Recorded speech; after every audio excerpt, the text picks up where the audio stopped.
Okay, so the second criteria that we want to look at when we evaluate a source for a works cited page for our street art project is currency.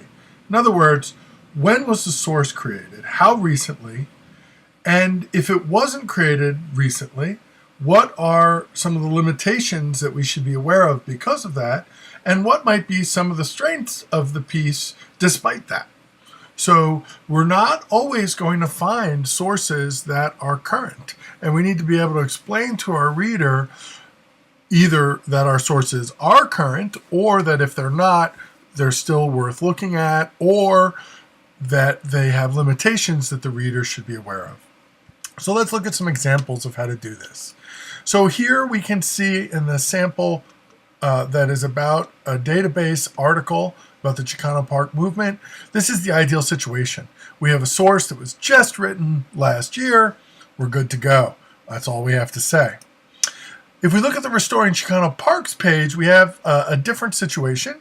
The source is a little older, still relatively recent, 4 years.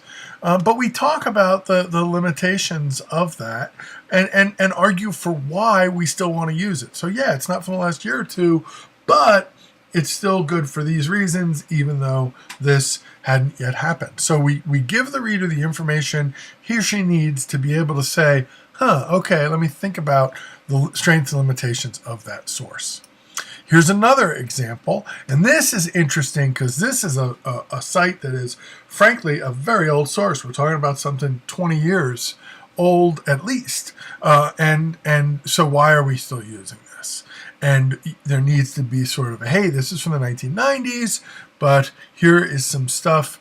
There's some stuff here, but we have to be really careful about how we use the source. And there, we're telling the reader, we got it. Anything we get from this site, we need to double check somewhere else to make sure that it's validated by more current sources. So there's a good example of a limitation created by a lack of currency of a source. Here's another source, and this one is very current. It's updated every year or more by the committee. So this is another example of a source that doesn't have specific data on it, but we know from the fact that they update the source constantly with at least annual information about events on the site that it's a really current source. And then finally, we go to a book that's 8 years old. Now, 8 years old is a little old for a source. And so then we need to think, okay, well, why use it? And in this explanation, I talk about how it's really the most recent comprehensive look at Chicano murals, in particular the murals of Chicano Park. And that's why we're using it, even though it's 8 years old.